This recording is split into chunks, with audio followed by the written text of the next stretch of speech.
Hello everyone, my name is Jen and welcome to the Book Refuge.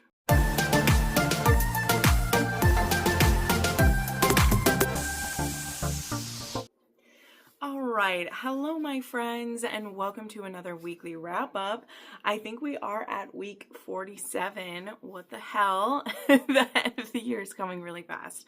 And next week, I'm unsure what the wrap-up situation will be. I think I will still have one because I thought I was going to be staying home through the holiday, like into December for something that I have going on, but it turns out I have a doctor's appointment on December 1st, so I might be back. I don't know. So maybe not. There'll be a weekly wrap-up next week. I don't know. But we do have American Thanksgiving coming up, so we'll see. You know, the end of the year is just kind of going to be a wait and see situation as it is. But I'm excited. We got some great books to talk about today, but we do have some fun things to say at the front, and then we'll jump into the books, okay? So first off, I would like to welcome one of my long-term patrons, actually moved up to a proud producer role this weekend, which is amazing. Now, my proud producer role is a typically silent role on my Patreon.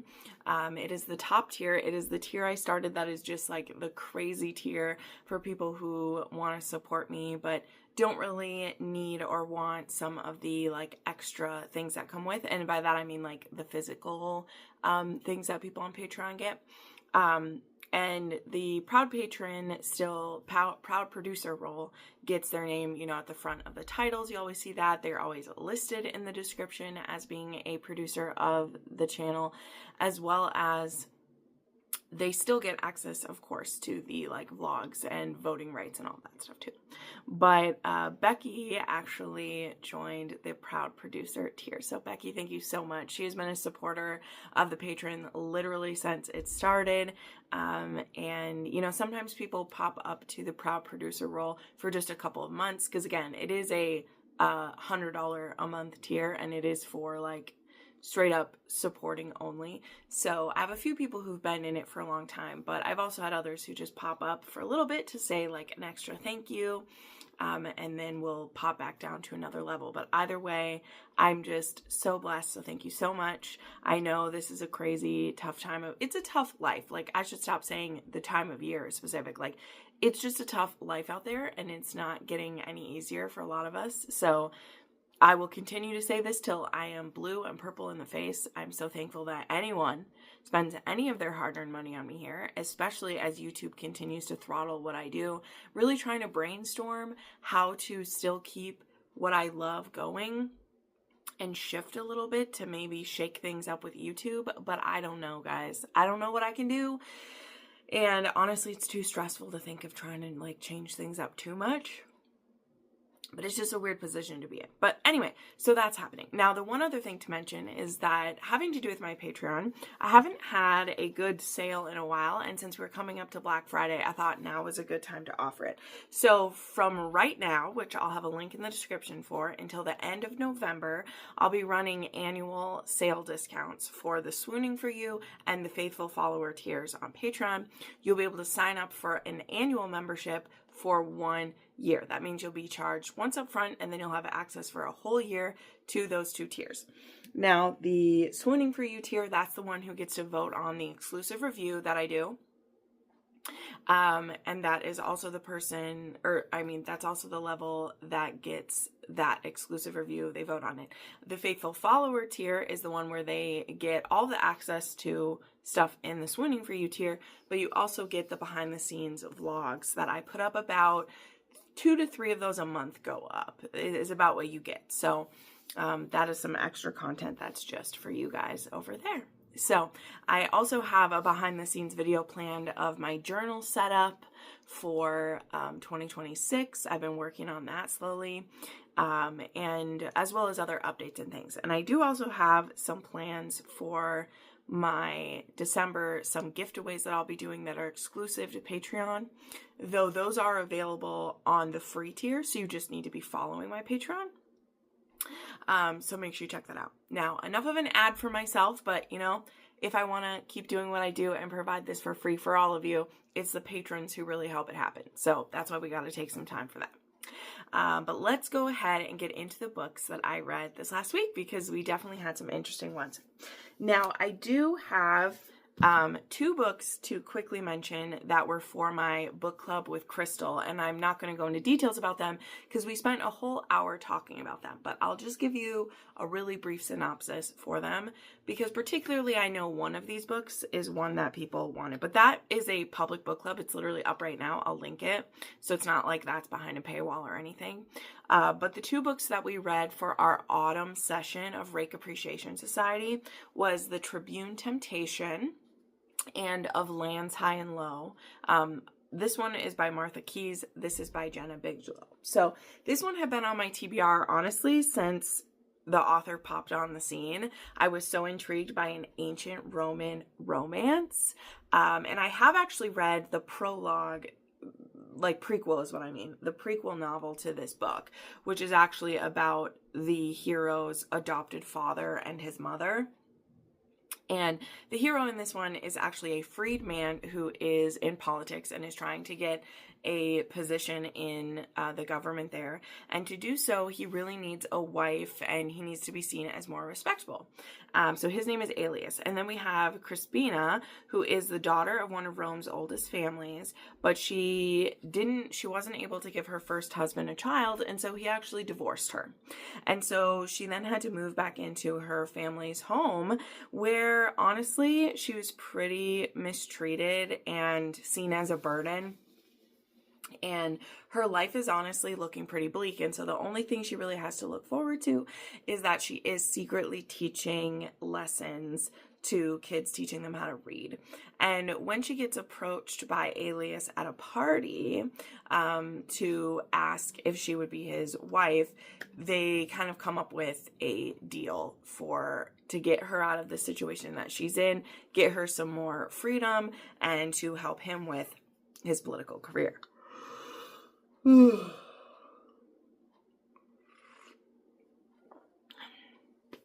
So yeah, here are my thoughts about that in the video. But I'll tell you overall, I had a pretty good time with this one, except for the 3rd act of this one.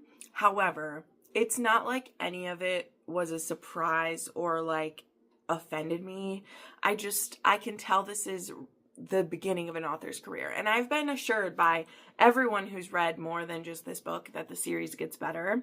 I know that number 2 is The Legionary Seduction, and that one is about a little boy that they both adopt actually in this one. So this one does deal with infertility. It deals with, I mean, honestly, like just being like gaslit and ignored by your parents. Like, it deals with those issues. But we had a very spirited discussion, and by spirited I mean me, in our group. So I highly recommend you check it out. It's only an hour long, and you can watch my thoughts on this book and my thoughts on Of Lands High and Low.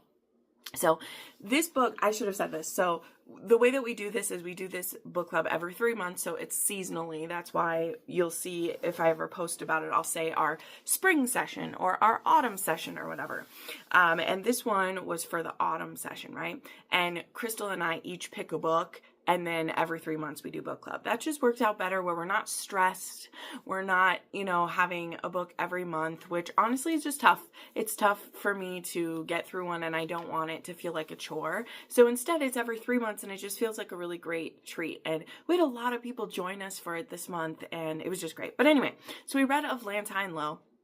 And this one is a Scottish romance, and so that's where the lands high and low come from.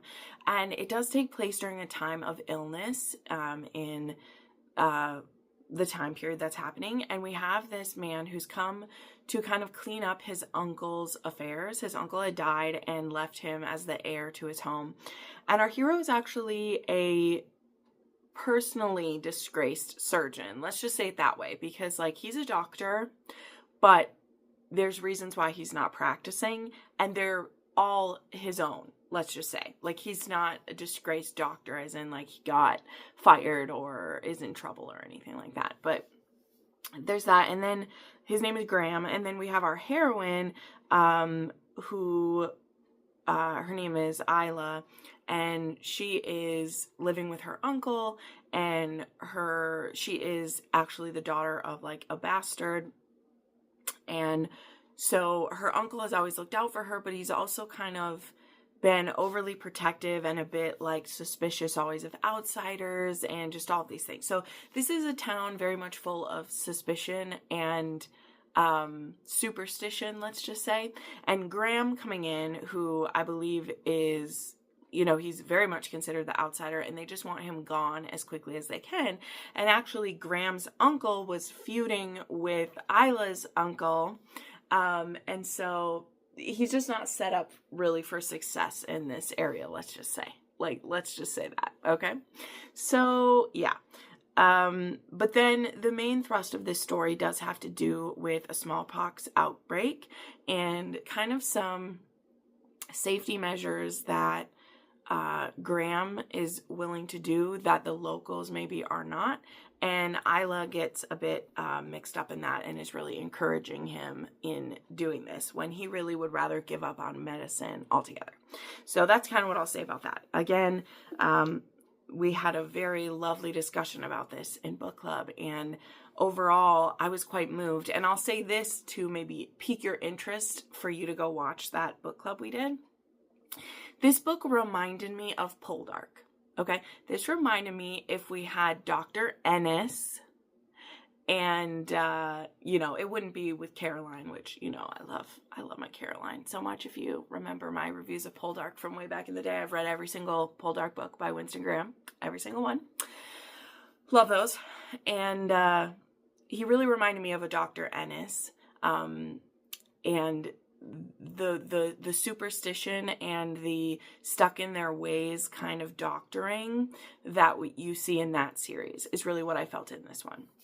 So yeah, you'll have to go see our book club to see my thoughts fully on it though. But those are some great picks. And in that we also announced what our books will be for the next session, which, I guess I can tell you guys right now. Each of us picked a book we wanted to reread for the winter session, which will be in February. And so Big Sis picked 9 Rules to Break When Romancing a Rake, and I picked Kingdom of Dreams. So if you have read those or want to read those, make sure you're following me on Instagram, and we will have a book club for that in February sometime. So it'll be great. Okay, so those were the 2 book club books. Next up, I had an ALC of Silver and Smoke by Helen Schroyer. Schroyer? I just listened to the name and I'm not sure. But this was book 3 in the Ashes of Thesmar, and this is the romance between Ren and Torge. And in this one, I really can't talk about it a lot because this is book 3. This series starts with Iron and Embers, and then Thorns and Fire, and this is Silver and Smoke. So there was quite the cliffhanger at the end of Thorns and Fire. But now the whole trilogy is out. There are audiobooks for the whole trilogy. That is how I read these.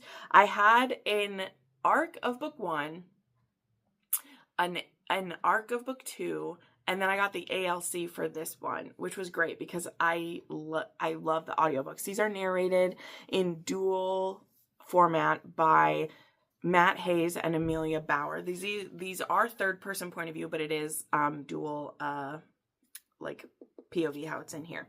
So this is picking up pretty much exactly where the last one left off. And they're trying to defeat this great evil, coming into their powers, discovering how strong their like mating bond is. They're called soul bonded in here, but we all know it's different clothes for the same thing. And I just love it. I love their relationship. In this one, I will say they are fully solid, even though plot is conspiring against them. Ren and Torge are completely solid together. I'll just say that. And I love seeing it. But this is a march to war, and Ren, who, if you have been reading from the beginning, she is a poisoner and an alchemist, and in book 1, she was actually at an alchemy school. That's what was going on, because it was kind of peacetime that was happening then. Now we're in book 3, and some of her, friends and colleagues from that school are now on the road with her as they're trying to defeat this great evil. And so they're trying to discover a cure for the scourge that's facing the land. They're trying to defeat their enemies, and they're all working together. So it's hard to review this as a single book when it's the third one, but I gave this one 5 stars, and overall I give this series 5 stars. It's about like a 2.5 on the spice scale, because like we are at war, so we're not taking too much time. Yeah, I enjoy this trilogy so much, and I can't wait to read other ones from this author for sure. Next up, I finished Purchased Husband by Noelle Adams. So this was obviously one I was reading for her to do a content pull. And this is actually a part of her Marriage of Convenience series, which has recently been put into KU. So I will link that down below if you'd like to get it there. Actually, a bunch of her Noelle Adams titles have moved into KU, when previously they were all like for purchase, right? But Purchased Husband is actually about, and Melody needs to get married to basically please her mother. It's that type of one. Is it mother or grandmother in this series, actually? I think it's the mother, because her mother is actually getting remarried in this book later on. But anywho, so yeah, this was a new to me one. I hadn't read this one before, although I had read earlier books in the series. And Damien, I knew who he was because some of the very first Noelle Adams books I read were books in this series called Companions for Hire, which is a series that she only wrote a couple books in it, but we get introduced to this company that does these companions for hire. Now, it's not supposed to be an escort service. It's absolutely not supposed to include things like that. But you can hire companions. And in that series I read before, like one of them was like a fake girlfriend. It was like girlfriend for hire, I think is what that one was. But there was also one that was the chaperone, and like this woman was hired to basically be a type of nanny for a short term to this guy's kid when he was on a trip, like those type of things. But in this one, Damien gets hired to be Melody's fake husband. And he's doing it to earn some extra money for school, which I think is funny because he was an escort previously. But he is going, I think, for like his master's or his doctorate. And you know what? I know how expensive those can be. So, I'm not even that surprised that he might have to contract himself out, shall we say. But I really liked this one because Melody, she definitely thinks in some very interesting ways. It's really hard to explain it. And she's just very blunt with Damien, right? Think of Escorted in some aspects, which is a Claire Kent title. Only this one was much less focused on sex. In fact, they're very resolute not to have sex, and it takes a while into the book. I mean, it's still a short book because it's Noelle Adams. It's not like we're hundreds of pages to get to this point. But he finally is like, if you do want there to be something, you just gotta let me know. We definitely can mess around a little bit if you want to. I'm attracted to you. If you're attracted to me, we can make that happen. So this was a fun time. As I always say, I don't rate the books that I read for her. I was doing it for a content pull, but definitely a fun one. And since that whole series is in KU now, honestly, you can binge the whole series in a weekend because they're all around 200-page books and just a really fun time. Okay, next up, I'm so proud of myself. I finally got through The Beast Lord by Juliet Cross. Now, I don't say finally as in this one was a struggle or anything like that. This happens to me sometimes where I pick a book to be my book I read before bed. I share this. I pick a book to read the book I read before bed, and then I just end up not getting through the book. And it takes way longer than it should, which then, especially if I choose to do that with a fantasy, that's not the brightest decision for me to make. Because if I choose to do that with a fantasy, it ends up like I start forgetting things as I'm going through. But this one takes place in the same world, right, as The Wraith King. This is book 2 in there. And takes place in a different part of the world. And we have our heroine Jessamine and our hero Redveer.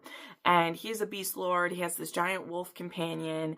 And our heroine is actually kind of like on the run. Her father's trying to marry her off to this very wicked man. And she is a special kind of being. She is a light fae. And The powers that she has is she's what's called, I believe it's said like a siren skin is how you say it. And so it does make men very compelled to her. And she does have like venomous nails and teeth. That can be used as weapons if they need to be. But anyway, she is on the run and she ends up getting rescued by Redvear, and he agrees to kind of like keep her safe until they can get her to a safe place. But yeah, of course. And then they run into some different troubles along the way, and we get a visit from King Gaul, who is the Wraith King. And we also meet a few other characters along the way. And overall, I had a good time with this one. As I said, I drug this one out too long. I feel like if I had read it over the period of 2 days instead of like 7, I would have known a bit more what was going on with it. So as that being said, I still enjoy the Wraith King more. And I feel like I would reread The Beast Lord when the audiobook comes out, which it will. I don't think she's announced the exact date for that yet, but I know that she will.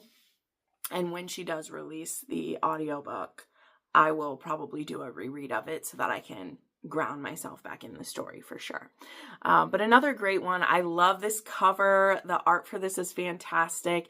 This one does also include a hero with a knot. There's horns. As I said, there is biting and teeth and scratching, and it's hot. Okay. There's some hot stuff in this book for sure, as Juliet does. So love that. Okay, then I read Hold Me Tight by Jennifer S. And this was the second book in a hockey series that I can't remember what the first one's name was, but that was the first time I'd read Jennifer. So for this one, I had an audio from Must Love Audio. And this one was duet narrated by Vivian LaRue and Grayson Owens. And this one I was excited for. So this is River, who of course is on this hockey team. And then we have Callie, who is the bakery owner. That, again, if you read the first one, you know who it is. But if you haven't read that one, that's okay, right? And she is a single mom. Her daughter is only about 3. She's so precious. Oh my gosh. Vivian did such a great job narrating the little kid. There's a few of the female narrators particularly that I think do such a good job with little kid voices. Like, ooh, and this one was so good. But she is actually the ex of one of River's teammates. And he did actually used to be really good friends with his teammate, especially when this teammate was like dating Callie. But this guy, he did not treat Callie well. In fact, he's not paying as much child support as he should, which in my opinion, we won't get fully into that. But I do think that I'm like, this definitely wasn't by court order, because he wouldn't be able to get away with that shit, or they'd be taking it out of his taxes. Okay. Because he makes multi-millions of dollars being this hockey player, and he just keeps, doing a shitty job. He doesn't care about this little girl. He only cares about the looks of being a dad. And so when River steps up to take care of Callie and Nora, now this dude decides he wants to be jealous about it and have something to say about it. And we're just all like, please, could I roll my eyes any harder at you, you absolute tool? Such a tool. But, what can you do? What can you do? An absolute asshat like that. So, yeah, that's a whole deal. But Callie is really struggling to make ends meet. And when River finds out about it, he steps up. And eventually, when her rent gets hiked up, she actually moves in with River for a little while. And it leads to all these opportunities for Nora and River to bond. And it's all just so cute. And then in the meantime, like I said, the ex is being an absolute asshole. He's engaged to someone else and is planning this like TV wedding.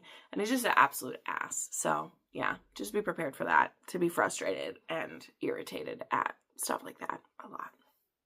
So, but I enjoyed the book so much. It had all the swoony stuff that I love. The hero is absolutely obsessed. He's so patient. He's so devoted. He's bided his time to be with her. He's been celibate for a while, so he isn't a player just waiting for his turn. Like, he's been celibate without any hope of being with her. We love to see when that happens. It's so good.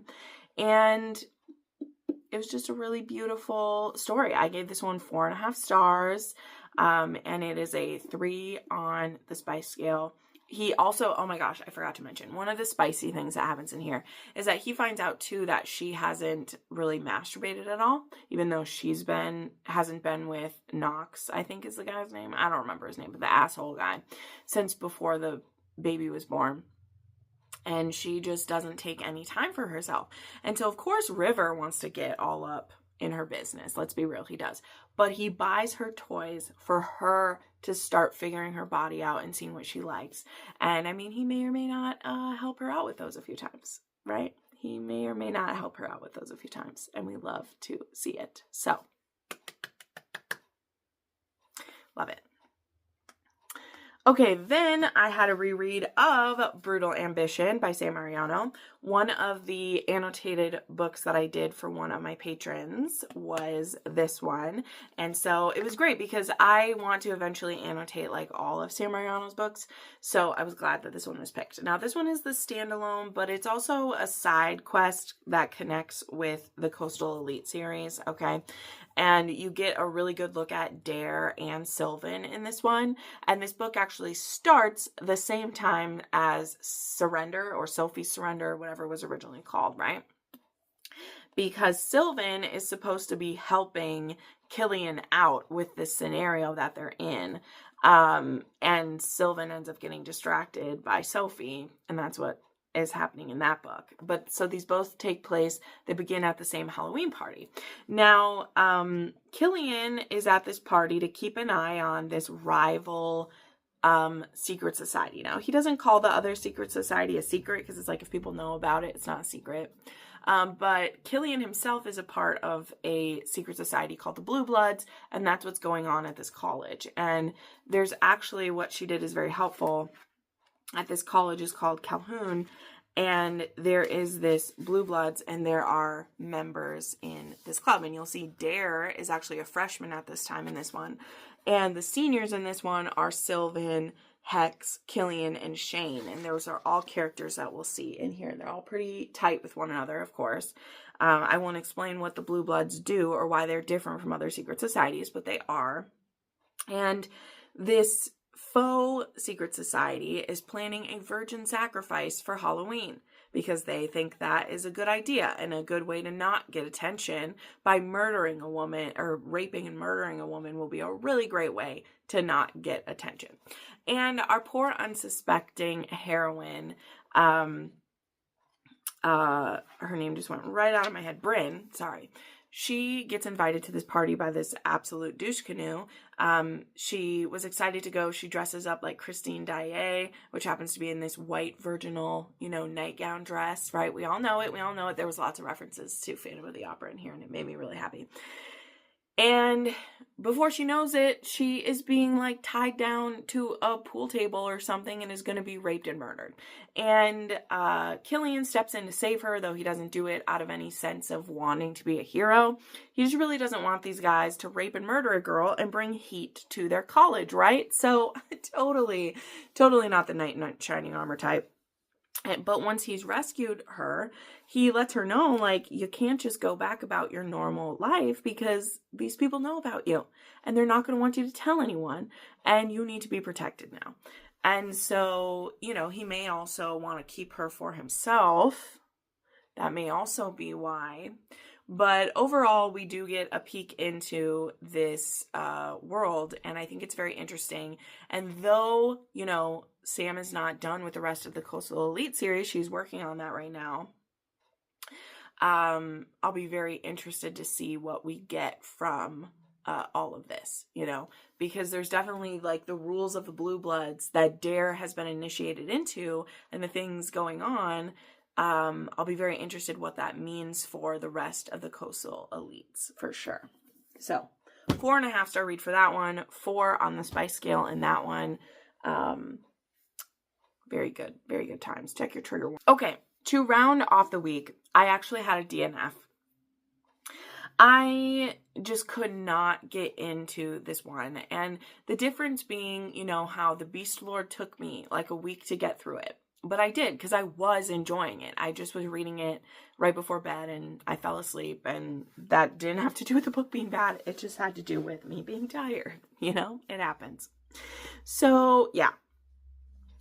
And then Walking in Darkness was this book. Okay, so this was the second half of the like Fedor duet. It's not called that, but like that's what I'm calling it, from A.L. Jackson. Now, I enjoyed book 1 pretty good, and this book picks off pretty much immediately after that. I didn't forget everything. I remembered where we were at right when we picked back up into it. I just was not enjoying it. And I read about 40% into this one. But the thing is, I read the entire first one, and that one was only so-so for me as well. Like, it was a good start. There were things I liked, but it just wasn't really jiving for me. So when you think about it, I'm really a book and a half into just not really jiving with it. And I just decided, like, you know what? Hey, I'm just going to throw the towel in so that I could move on to some other audiobooks I needed to get to.